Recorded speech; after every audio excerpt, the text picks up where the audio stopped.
হ্যাঁ, এবার যদি পেছান তাহলে কিন্তু আমার মাইন্ড কিন্তু কঠিন হবে। আচ্ছা, ফ্ল্যাশটা একটু ভালো করে ধরেন। হ্যাঁ রেডি।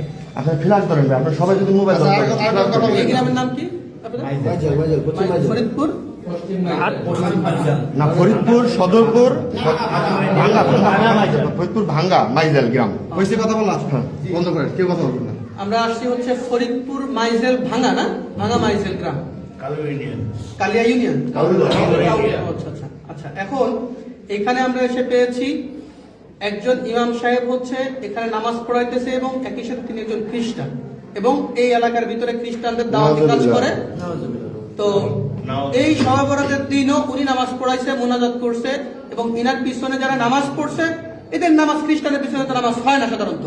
আচ্ছা, এরপরে হচ্ছে আর একজন হচ্ছে মোটামুটি জেলা দায়িত্বে আছেন, উনি হচ্ছে জেলা দায়িত্বে আছেন খ্রিস্টানদের এই ফরিদপুরের। আচ্ছা, এখন সর্বশেষ যে ইমাম সাহেবকে দাওয়াত দিছে ওই ইমাম সাহেবের মাধ্যমে আমরা জানতে পারছি যে তিনারা খ্রিস্টান। এখন যাকে দাওয়াত দিছে সরাসরি তার মুখ থেকে আপনারা একটু শুনেন যে তাকে কি বলে দাওয়াত দিয়েছিল এবং কেন আজকে তারা এসেছে। বলেন। আসসালামু আলাইকুম ওয়া রাহমাতুল্লাহ। আমি শফিকুল ইসলাম, আমি বাবুনগর মাদ্রাসায় পড়ালেখা করছি, সাথে হাটাজারি মাদ্রাসায় উলুমুল হাদিস পড়াশোনা করছি 2 বছর। আমি এই এলাকায় নতুন ইমাম নিয়োগ হয়েছি, সেই সুবাদে ওনাদের সাথে আর কি আমাদের একজন মুসল্লি বিভিন্ন জনের সাথে পরিচয় করাই দিচ্ছিল। সেই বিভিন্ন জনের সাথে পরিচয়ের সুবাদে ওনার সাথে আমার পরিচয়, ওই মুসল্লি ওনার সাথে আমার সাথে পরিচয় করাই দিচ্ছে। তো পরিচয় পর্যায়ে উনি আমাকে বলতেছে যে ভাই আসেন, আমরা তো একই ছেলে নিয়ে মানুষ, দুজনই আলেম, তাহলে আমাদের পরিচয়টা আর একটু গভীর হোক। আমি বললাম কিভাবে গভীর হবে? এরপরে বলতেছে যে আমরা একটা কোম্পানির কাজ করি, ওই কোম্পানিতে চাইলে আপনি আমাদের সাথে কাজ করতে পারেন। আল্লাহর রহমতে চাইলে এখানে টাকা পয়সার আপনার কোনো অভাব হবে না। আপনি আপনাদের সাথে থাইকা আমেরিকা, লন্ডন, বড় বড় রাষ্ট্র আপনি সফর করতে পারবেন, ভ্রমণ করতে পারবেন, টাকা পয়সা নিয়ে চলবেন। আর মসজিদে ইমামতি করে কয় টাকা দেয় আর আমাদের? আমি বললাম যে ঠিক আছে, বলতেছে দিনের দাওয়াত, ওই দিনের দাওয়াত করে টাকা পাওয়া যায়, এটা এমন কি দিনের দাওয়াত বলেন আমাকে বিস্তারিত কইলা। উনি বলতেছে কয় সব নবীর কথাই তো কোরআন শরীফে আছে, আমরা শুধু ঈসা নবীর দাওয়াতটা আমরা বেশি দিই, অন্য কোনো নবীর আমরা দাওয়াত দিই না, আর আমরা তাকেই মানি।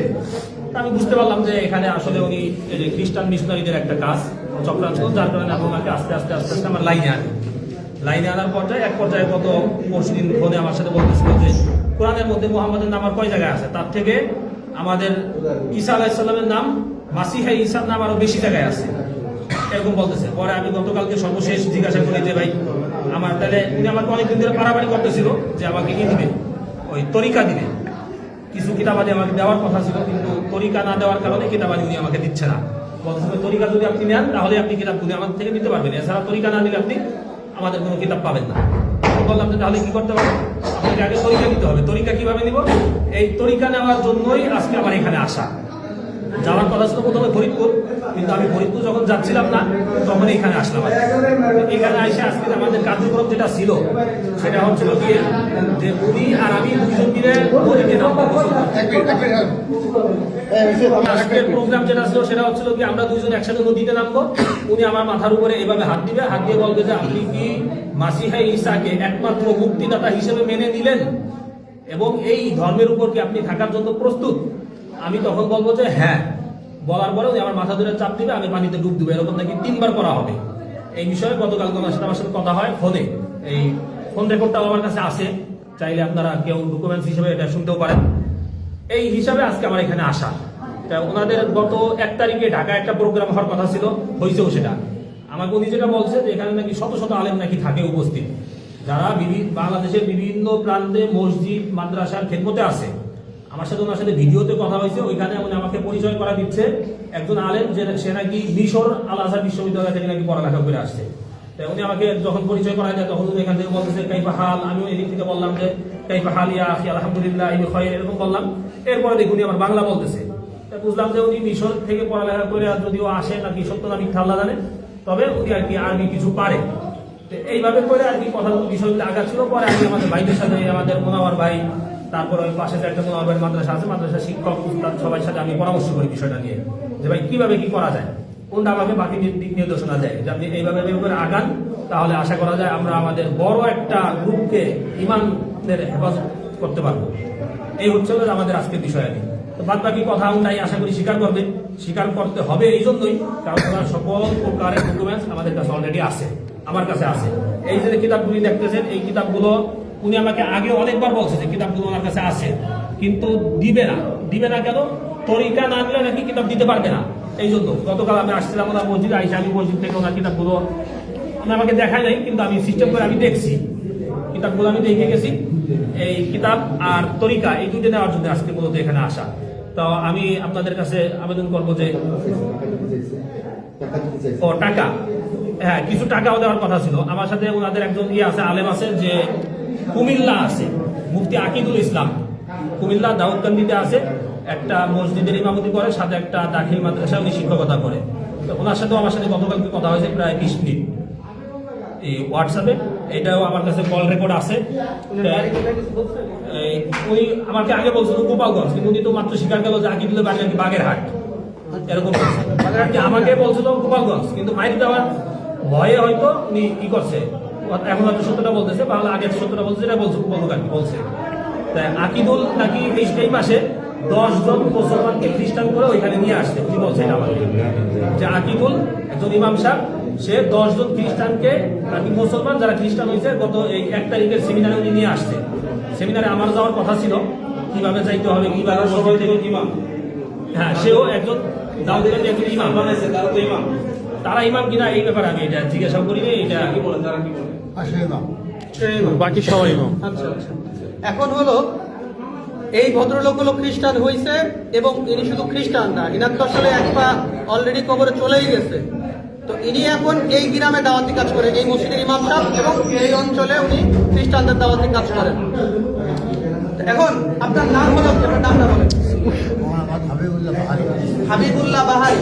একটু জোরে বললেন। আচ্ছা, প্রথমে পরিচয় দিয়েছিলেন কি? মাওলানা মুফতি হাবিবুল্লাহ বাহারি। পরিচয় উনি প্রথমে দিছে, ওনার নাম হচ্ছে মাওলানা মুফতি হাবিবুল্লাহ বাহারি। এরপরে বলছে উনি ফাজিল শেষ করছে কনিয়ালিয়া থেকে দিগনগর থেকে ফাজিল শেষ করছে, আবার মাওলানা মুফতি শেষ করছে। পরবর্তীতে কিছু সময় পরে আবার স্বীকার করছে না মাওলানা মুফতি হয় নাই। তারপরে এই মাওলানা মুফতির টাইটেল পরিচয় ব্যবহার করে সাধারণ মুসলমানদেরকে ধোঁকা দিচ্ছে যে আমি একজন মাওলানা মুফতি, সব যদি খ্রিস্টান হই তোমাদের খ্রিস্টান হতে সমস্যা কি, বা ইসাই তরিকা গ্রহণ করতে সমস্যা কি? আচ্ছা, তো এখন আপনার গ্রামের বাড়ি হলো কোথায়? মানিহার গ্রাম, থানা জেলা গোপালগঞ্জ, থানা গোপালগঞ্জ, মানিহার গ্রাম। আচ্ছা, আপনার ছেলে সন্তান কয়জন? আচ্ছা, আপনি এখন তো দাওয়াত দিয়ে আকিদুল্লাহ খ্রিস্টান বানাইছেন। আচ্ছা, শুধু আকিদুল রে, আর তারপর আর কাউকে দাওয়াত দিয়েছেন? আর এনাকে দাওয়াত দিয়েছেন। কিন্তু আপনি আমাকে বলছেন যে আপনার দেশের অধীনে অলরেডি 5 জন খ্রিস্টান আছে, ওনার অধীনে আরো 5 জন খ্রিস্টান আছে। উনি বলছে, এই রেকর্ড আছে আমাদের কাছে, কিন্তু উনি মিথ্যা কথা বলছে, স্বীকার করছে। উনি বলছেন মিথ্যা কথা। তো উনার এই কথাগুলো আমাদের বের করতে অনেক কষ্ট হয়েছে, জানি না আরো কি পরিমাণ মিথ্যা কথা বা কি পরিমাণ রহস্য ওনার ভিতরে রয়ে গিয়েছে। এরপর আছে ইনি হচ্ছে ইনার গুরু, এবং ইনি হচ্ছে ফরিদপুর জেলার দায়িত্বশীল হচ্ছে এই ভদ্রলোক। এখন এই উপস্থিত ক্যামেরার দিকে তাকান। আচ্ছা, আপনার নাম হচ্ছে কি? মাওলানা মুফতি সরোয়ার। জোরে বলেন। জোরে বলেন, মাওলানা মুফতি সরোয়ার। আচ্ছা, মাওলানা মুফতি সরোয়ার, আপনার গ্রাম? আমার গ্রাম বাঁশবাড়িয়া, যন্ত্রণীয়, টুঙ্গিপাড়া থানা। দুইজনই গোপালগঞ্জের মানুষ। আচ্ছা আচ্ছা, এখন আপনারা দুইজনেই হচ্ছে এখন রাইট নাও খ্রিস্টান, তাই তো? আচ্ছা, আপনি হচ্ছেন একজন বক্তা একই সাথে, তাই না? আপনি বলছিলেন উনি মোটামুটি অত্র অঞ্চলের মোটামুটি একজন জনপ্রিয় বক্তা এবং একই সাথে খ্রিস্টান ধর্ম প্রচারক। এবং ওনার কাছ থেকে কতজন এবং এই জিনিসটা কি বলছিল আপনাকে? এই ব্যাপারে আচ্ছা, উনি দাওয়াত দিয়েছিলেন। আচ্ছা, আমি জিজ্ঞাসা করছি যে আপনি কতদিন ধরে এখানে আসছেন, এই ধর্মে দীক্ষিত হয়েছেন? উনি বলছেন যে 1 বছর। 1 বছর। তা আমি জিজ্ঞাসা করছি আপনি কার থেকে হয়েছেন? আমি হয়েছি সরোয়ার থেকে। আমি বলছি 1 বছর আসছি এখানে। আচ্ছা, আপনি হয়েছেন সরোয়ার থেকে? আপনি এরকম বলছেন, আর আপনি সরোয়ার থেকে। এক মিনিট, ওদিকে চলুন। আপনি রাইট, এদিকে টাকা আপনাকে খ্রিস্টান বানাইছে কে? এক কথায় উত্তর দিবেন। আকিদুল বানাইছে। আর আপনি তো আকিদুলকে খ্রিস্টান বানাইছেন, আপনি স্বীকার করেন। তাহলে আপনি যে এক কথায় 4 রকমের কথা বলতেছেন।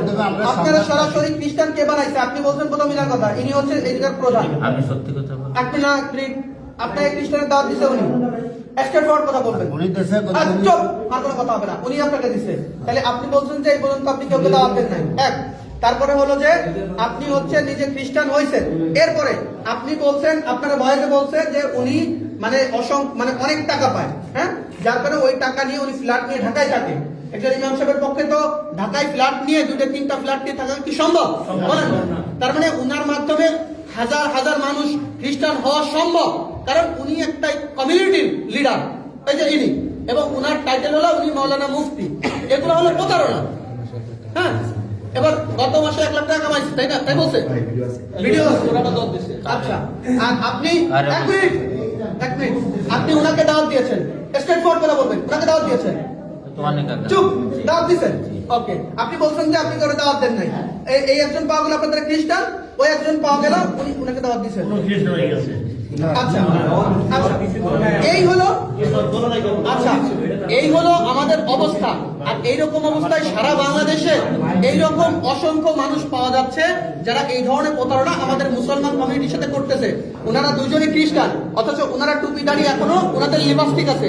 তার মানে এটা হলো মূলত আমাদের সাথে প্রতারণা, সাধারণ মুসলমানদের সাথে প্রতারণা। এইভাবে এই দেশটাকে তিলে তিলে এই খ্রিস্টানরা দখল করে ফেলতেছে। আমাদের বান্দরবন, খাগড়াছড়ি, এই সমস্ত জায়গাগুলো, আমাদের দিনাজপুর, সব জায়গায় একই অবস্থা ভাই।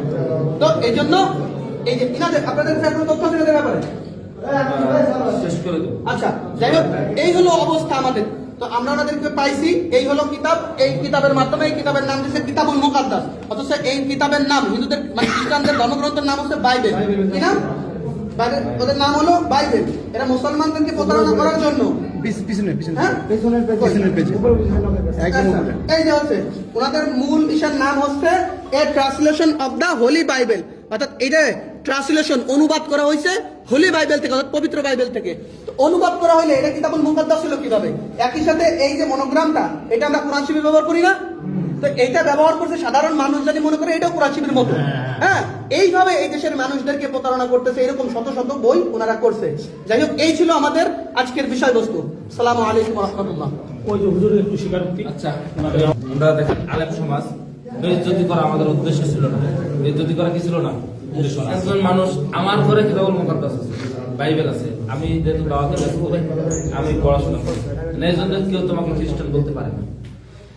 এই জন্য মূলত আমরা আসছিলাম কি, কিন্তু যেহেতু তরিকাবন্দি দেয়, যে তরিকাবন্দি দেয় তার ব্যাপারে আসলে খ্রিস্টান না এ কথা বলা যায় না। যে তরিকাবন্দি দেয় সে কি খ্রিস্টান। যে আমার কথা বোঝেন, আপনি মুসলমান না হলে তারা কিন্তু খতম করে মুসলমান করাতে পারবেন না, আর একজনের কালিমা পড়ে মুসলমান করাইতে পারবেন না, এটা কি না? সম্ভব না। আমরা মূলত এই কথাগুলো বলি এজন্য একটু চাপ সৃষ্টি করি যে আসলে বিষয়টা কি। আমরা ওনাদের কাছে একটু চাপাচাপি করছি যাতে যে আমাদের ভাই দিন শেষে তারা সবাই আদম হওয়ার সন্তান, আর মুসলমান ইমানদার হলে তো কোনো কথা নেই। মোবাইল করে কথা বলবেন না, কিছু করে কথা বলবেন না, কানে রাখেন, কথা বলবেন না। এই জন্য আমরা তাদেরকে জিজ্ঞেস করছিলাম, এই ভাই, আমরা তাদেরকে কি করছিলাম, জিজ্ঞেস করেছিলাম। জিজ্ঞেসের পর আমাদের সরোয়ার সাহেব, উনি এই যে আমাদের হাবিবুল্লাহ বাহারি সাহেবকে বাইরে করে বাপ্তিস্ম দিয়েছে, তাই তো? হ্যাঁ, এই যে বাপ্তিস্ম দিয়েছে, আমরা আসলে সম্মানিত মানুষ, আমরা চাই না এটা করতে, কিন্তু শয়তানের দোকায় করে হয়তো করে ফেলছে। তওবার সুযোগ আছে প্রকাশ্যে, যেহেতু এটা কবে কখন করবো এটা আমরা জানি না। আমরা এই জন্য আসলে ভাই, এখন যদি আমরা বাইরে ছেড়ে দেই, এটা আইন মানে ওই যে যারা আছে বাইরে তারা তুলে নিবে। এই জন্য আমরা চাচ্ছি আমাদের ভাই যেহেতু তারা প্রমাণিত হয়ে গেছে যে তারা কি করছে, মুসলমানদের ভেজ ধরে খ্রিস্টান ধর্ম প্রচার করছে, এটা দেশের আইন অনুযায়ী দণ্ডনীয় অপরাধ, এক ধর্মের পোশাক করে অন্য ধর্ম প্রচার করা, ঠিক আছে? এজন্য আমরা তাদেরকে প্রশাসনের হাতে তুলে দিতে চাচ্ছি। কারণ আমি নিলে পারা আজকে হয়তো এই গ্রামে আমি থাকবো না, আমি আমার বাড়ি বলমারি থানা, ফরিদপুর জেলার সরকার, কিন্তু কালকে এই এলাকাবাসী থাকবে, কিন্তু মাথা গরম করলে কিন্তু ভাই হবে না, ঠিক আছে?